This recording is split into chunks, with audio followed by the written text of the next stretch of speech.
Academicamente, o podcast da Autónoma Academy. A transparência na ciência dos dados é o tema deste Academicamente, e para perceber o quão transparente ou opacos são os dados que nós vamos consentir que andem por aí, os nossos dados que nós consentimos que andem por aí no mundo, convidamos Paulo Duque, é docente na pós-graduação de Data Science Applied for Business da Autónoma Academy e da Clarinet Portugal. Viva Paulo, bem-vindo a este podcast. Olá, boa tarde, obrigado. Hoje fala-se muito em anonimização dos dados, ou seja, nós fornecermos dados pessoais, mas depois há uma obrigação ética de não lhes atribuirmos um nome e eles ficam ali anónimos. Podemos confiar nesta anonimização? Não muito. Então, não muito. A verdade é que então, não muito, porque nós damos os nossos dados. Okay? E damos aqueles dados que nos identificam claramente, o nosso nome, o nosso número de cartão de cidadão, número de contribuinte, mas depois damos outros dados que, só por si, não nos identificam. E as empresas, nos últimos anos, menos, mas anteriormente, recolhiam dados, e desculpem a expressão, a torto e a direito. que não são necessários para a operação da empresa. Que não são necessários para a operação da empresa. E então, quando pediam os nossos dados, nós Paulo, dávamos... quero dar um ou dois exemplos. Estamos a falar de que tipo de dados? Sim, por exemplo, nós registramos numa página web e queremos receber uma newsletter dessa página web. Fantástico, é um serviço útil, ou sei que é útil. Portanto, o que é que eles precisam para nos enviar a newsletter? Um e-mail. O e-mail e o nome. Pronto, o nome só para nos identificar. Olá, Paulo, e o nosso e-mail. Sim. Pronto. Okay. Mas depois o que acontece é que nos começam a pedir outros elementos. Por exemplo, código postal. Data de nascimento. Sou solteiro, sou casado. Se tenho filhos, não tenho filhos. Depois, pode ir um bocadinho mais longe. Número do cartão de cidadão. Eu já começo a desconfiar. Já se começa a Mas desconfiar. porquê? É mesmo preciso. Número de contribuinte. É Porquê? preciso. Exatamente. Portanto, código postal, por que não? Porquê que não vou dar o código postal? Data de nascimento Querem também. saber da geografia de quem... Exatamente. Quando se pede um código postal, por norma, é para controle da geografia, de onde estão os nossos clientes. Sim, eu percebo. É uma informação que parece útil. Para eles, sim, mas a questão é realmente necessário para me enviarem uma newsletter? Saber onde eu estou. Exatamente. E então, há certos dados que nós pensamos, com isto eles não vão a lado nenhum. Mas, se eu me registro numa página e dou uns dados, depois registro noutra e damos dados. Registro num cartão de uma loja num Continente ou num Pingo Doce, etc., ficam lá com os meus dados. E o que acontece é que, dados aqui, dados ali, dados acolá, alguém que quer fazer uma investigação consegue chegar a identificar uma determinada pessoa com dados que, em princípio, não iria conseguir. Mas esses dados estão guardados, há fiéis depositários nesses diferentes sítios que guardam os dados, e nós, pelo menos, temos uma cobertura legal que diz, atenção, estes dados só se aparecer um hacker, não são... Não, esses dados têm que estar guardados. Têm que estar guardados, mas eles podem ser comerciados, não é? Nas autorizações, às vezes, podemos estar distraídos. Exatamente. O que consentimento é que nós demos para esses dados? Porque quando eu quero receber a newsletter, depois tem lá a letra pequena, que eu vou dar consentimento. Há uns parceiros e não sei o quê, há uns parceiros que... Se nós formos ver numa página web os parceiros que têm essas empresas, assim, nunca mais acaba. E então, eu quando dou consentimento, eu posso estar a pensar que estou a dar o consentimento... Já havia listas de mais de 80 parceiros. Mas isso é o normal. Sim. Então, eu dei o meu consentimento para receber a newsletter. Mas, entretanto, na letra pequena está lá que podem dar estes dados a este parceiro, para isto e aquilo. Okay? Então, eu nunca tenho a certeza absoluta, deveria ter, mas nunca tenho a certeza absoluta, para que consentimento é que eu dei. E então, dados daqui, dados dali, pode chegar a um momento em que, com tantos dados que têm meus na internet, se consiga chegar a mim próprio. Por exemplo, aqui há uns anos atrás... Dá para reunir isso tudo, é? Dá. Aqui há uns anos atrás, já há alguns anos, nos Estados Unidos, com a data de nascimento, o género e o código postal, conseguiram identificar 87% dos americanos. Portanto, só com esses dados. Porque houve uma entidade que decidiu publicar dados supostamente anonimizados. Anónimos, portanto, e se calhar não estavam assim tão anónimos quanto isso. Retiraram o nome, o cartão de cidadão, etc., mas deixaram lá a data de nascimento, deixaram lá qual é que era o género, deixaram lá qual é que era o código postal, e houve alguém que pensou, bem, será que eu consigo com estes dados cruzar e encontrar as pessoas? E nesse estudo chegou-se à conclusão que era possível 87% das pessoas podiam ser identificadas só com estes três elementos. Portanto, não é preciso ser o número de contribuinte ou o número do cartão de cidadão para me conseguir identificar. Isso quase que parece uma sociedade de hipervigilância. Quando damos dados que aparentemente são anónimos e simpáticos, não há ali nada Sim. de grave, mas de repente podemos estar a ser controlados, vigiados por causa do volume de dados que demos, não é? Mas estamos, a verdade é que estamos, porque os nossos dados estão aí. Aliás, nós próprios é que demos esses dados, e antes do RGPD, do Regulamento Geral de Proteção de Dados, as empresas recolhiam dados, muitos dados que não eram necessários, agora já menos. Há um quadro legal, pelo menos desde o RGPD, que Exatamente, que limita traz muito, alguma ética à recolha dos dados, limita muito que dados é que as empresas pelo podem menos na recolher. Europa, pelo menos na Europa. Sim, isso na Europa, porque noutros países pode haver noutros continentes pode haver outra legislação que também se aplica. Fala-se em neutralidade de um algoritmo. Isto existe. Estou a pensar um algoritmo que me faz mostrar, eu neste momento estou a agarrar o meu telemóvel, que me faz mostrar no Instagram a mim determinadas coisas e ao Paulo vai mostrar outras. Mas é um algoritmo neutro. Não existe um algoritmo neutro, não. Porquê? Porque a inteligência artificial tem que aprender. E alguém tem que lhe dizer, olha, tu vais aprender com estes dados, com esta informação. Então, as máquinas hoje em dia aprendem, não é? Aprendem, as máquinas aprendem, mas tem que dizer à máquina, olha, vais aprender com esta informação. E que informação é esta? Sou eu que escolho, ou é um conjunto de pessoas que escolhe. E nós temos os nossos viés, não é? E então, nós vamos dizer à inteligência artificial, olha, aprendes a partir daqui. E quando a inteligência artificial aprende a partir daqui, quando vai analisar determinados dados, vai ver aquilo que aprendeu. E se eu lhe disser que é mais para a esquerda, as respostas dela vão ser mais para a esquerda. Se eu lhe disser que é mais para a direita, as respostas dela vão ser mais para a direita. É programável por humanos, não é neutra. Exatamente. Portanto, nós é que lhe dizemos o que é que ela vai ter que, como é que ela vai aprender e qual é que é a base que vai fundamentar as respostas que ela nos vai dar. Depois podemos ter algumas situações em que, por exemplo, aqui a Amazon, que há uns anos atrás, decidiu criar um algoritmo para analisar os currículos das pessoas e ver qual é que era a pessoa mais adequada para uma determinada posição. E então deram a esse sistema os currículos dos últimos 10 anos.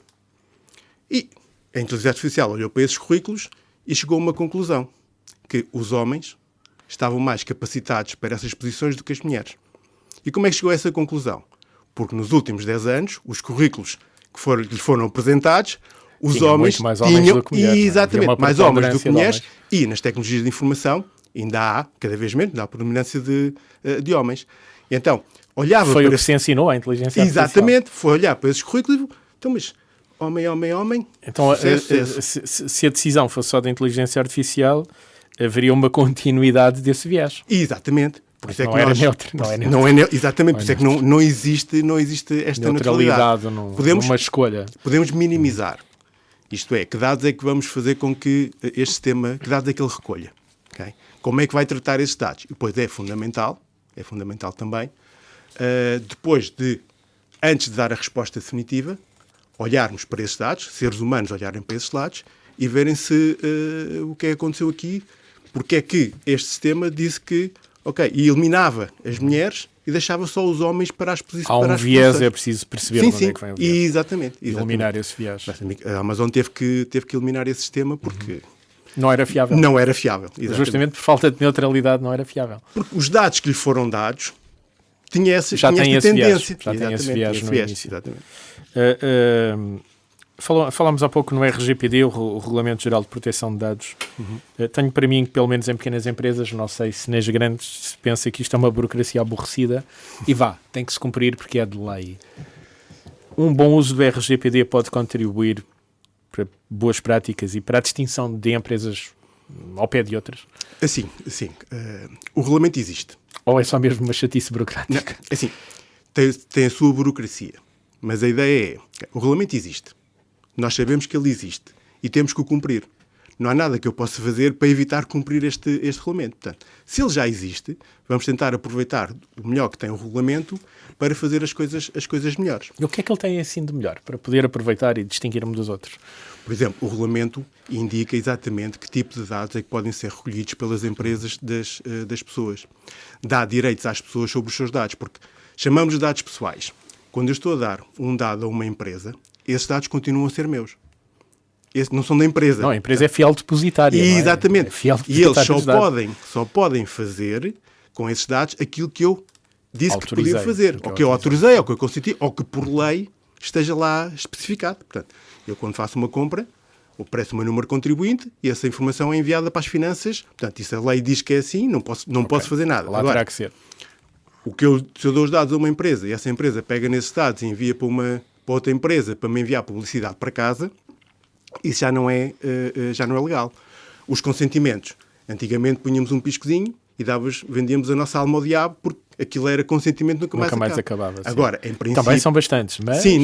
Mas... Agora, em princípio, eu tenho que ter a escolha de colocar lá o piscozinho a dizer que consinto... Ou não consinto.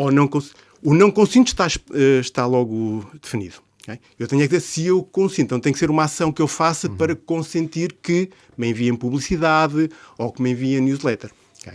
Desde esse ponto de vista... Ou que vendam os meus dados. Ou que vendam os meus dados, porque pode lá estar. Consinto que os meus dados sejam enviados para as empresas parceiras do grupo para publicidade.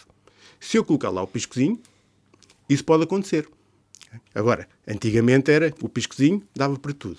Neste momento, com o RGPD, já temos um bocadinho mais de controle sobre esses... Há linhas específicas que têm que ser cumpridas. Exatamente. Dá mais trabalho, mas é mais... Não, dá mais trabalho, mas é mais credível, é mais robusto. Aliás, é mais confiável. Sim, neste momento nós temos muitas empresas que prestam muitos serviços. E se eu vir que há uma empresa que, com os meus dados, de repente recebo uma informação em casa, um e-mail, que a dizer que tenho esta publicidade, não sei o que, se eu quero comprar este produto. De onde é que veio estes dados? Se eu souber que estes dados vêm de uma empresa em que eu dei os dados e não consenti que o fizessem, tenho que fazer a muda da empresa, porque não faltam isso só empresas a prestar serviços. Portanto, então esta confiança, uma empresa que seja confiável, tem uma vantagem competitiva. Sem dúvida alguma. E este momento em que nós temos... A confiança é um bom valor de mercado. Eu diria que sim. A confiança continua a ser um bom valor de mercado. Desde que há internet, fala-se muito no direito ao esquecimento. Eu publiquei uma coisa, não é? Ou dei autorização para uma coisa e perdi o direito ao esquecimento porque parece que alguém vai sempre lembrar ou republicar. Entrou na internet, não sai da internet, diz a gíria. Como é que podemos, face a isto que acabamos de falar, olhar para este direito ao esquecimento?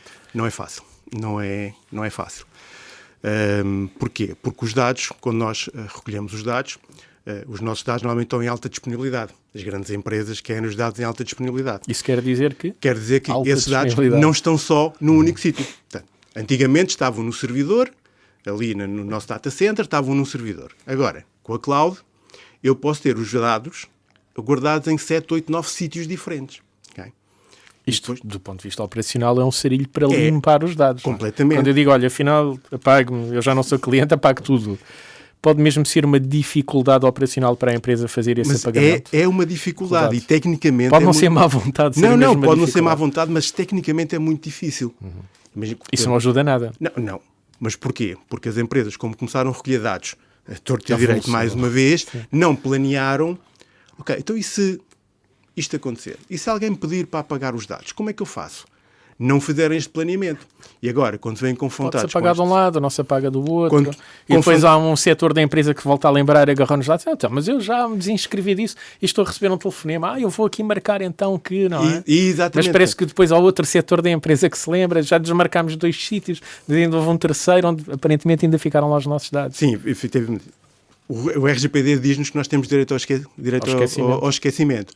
Agora, tecnicamente é muito difícil para as empresas fazerem isso. Se eu ligar para uma empresa e dizer, olha, esqueçam, porque eu posso enviar um e-mail e dizer, olha, que dados é que vocês têm meus? E eles têm que me dizer. E eu posso dizer, por favor, esqueçam-me. Okay? Supostamente, eles têm que eliminar todos os dados que têm meus de todos os sistemas, de todos os backups, de todos os serviços, portanto, esquecerem que o Paulo Duque existe para eles. E isso é tecnicamente difícil. É muito difícil. Ao fizer um planeamento muito bom de se isto acontecer, já sei como é que tecnicamente... Que tenha acontecido. É pouco provável que tenha acontecido. Não estou a dizer que é impossível, mas é pouco provável. Hoje em dia, a gente olha para as empresas e, como disse no começo da conversa, quando eu entro num supermercado, ele pode personalizar recomendações. A Amazon faz isto há muito tempo. Quando entramos no site diz, olha, quem comprou isto também comprou aquilo, não é? E faz somente de venda média. Se calhar já fazíamos isso nas lojas quando íamos comprar uma camisa e nos ofereciam uma gravata. Exato. Mas esta é uma forma muito sistematizada de o fazer. Eu presumo que a ciência dos dados leve isto a um patamar que se calhar o Paulo Duque imagina e eu se calhar não, nem sequer consigo imaginar onde é que anda. Ainda estou a pensar na Amazon e nas recomendações. Mas isto provavelmente já vai noutro nível. Sim, aqui a questão, a pergunta que nós temos que fazer, ou que as empresas têm que fazer é se estas recomendações trazem uma vantagem para o consumidor ou não. Ou se é mais a vantagem para a própria empresa do que para o consumidor. Deve ser uma situação de win-win? Vantagem para o consumidor, vantagem deveria para a ser, empresa? deveria ser. O que acontece muitas vezes é que não é.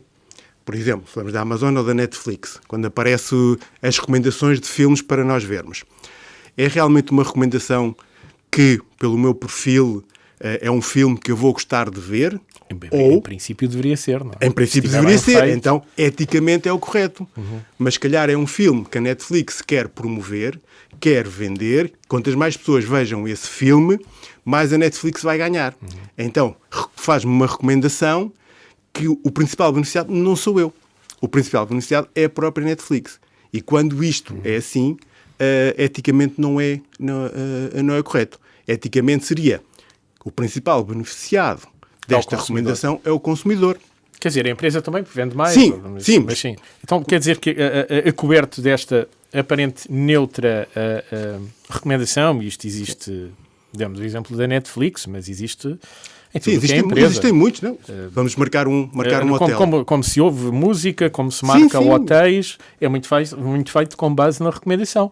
E eu sempre quis crer que o algoritmo escolhe a recomendação com base nos dados que recolheu de mim, ou se calhar também pode ser de alguém que pagou para aquela empresa recomendar coisas, não é? Não sei. Não sabemos. E essa questão que... É a questão da confiança. A linha é muito ténue entre se é eticamente correto ou não. Quando nós vamos por exemplo, marcar um hotel, quando nos aparece último quarto livre. É mesmo o último quarto? Ou é só uma estratégia? Ou acreditamos ou não acreditamos. Ou quando estamos a comprar um produto, estamos a fazer através do iPhone, ok? Se o produto vai ser mais caro, se calhar o iPhone tem ali um perfil de consumidor com mais dinheiro na carteira. Ou localização. E se for ao computador num browser antigo, se calhar cobra menos. Exatamente. Se eu estou na Quinta da Marinha, ou se eu estou na Austrália. Também há localização. Portanto, quanto é que eu vou pagar por esse ali produto? Um profiling, não é? Exatamente. E o preço varia conforme o profiling. Eticamente não é o correto. Mas agora, é facilmente operacionalizável. Sim, mas ou acreditamos ou não acreditamos. Okay. É uma questão de fé.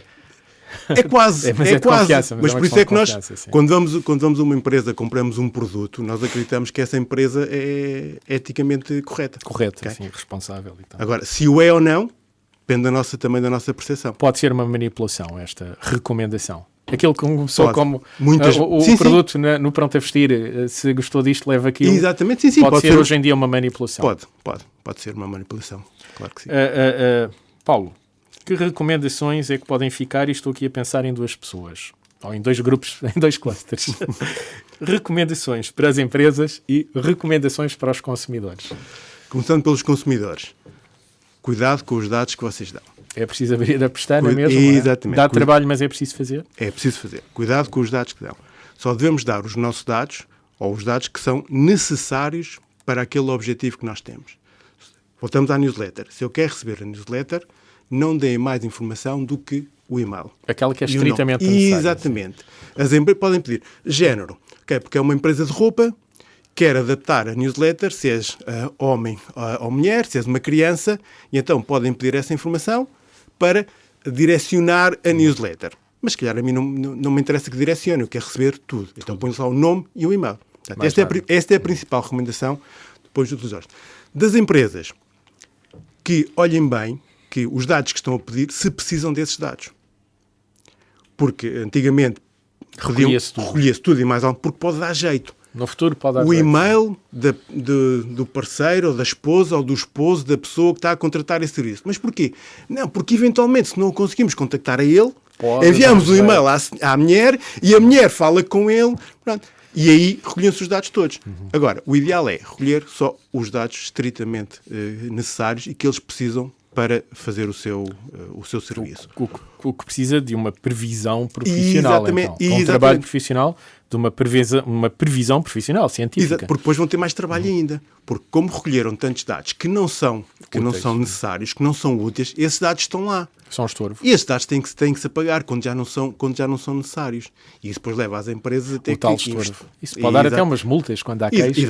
E são jeitosas, não são multas pequenas. Sim, digamos que pode ir até 10 milhões ou 20 milhões de euros. Conforme a dimensão da exatamente, empresa, e o tipo de... o tipo de dados.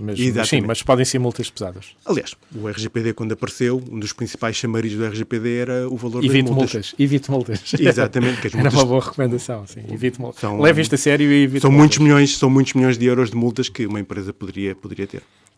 Paulo, muito obrigado pelo tempo que pôde despender a ajudar-nos a perceber esta transparência, às vezes a falta dela, na recolha de dados, nesta ciência dos dados.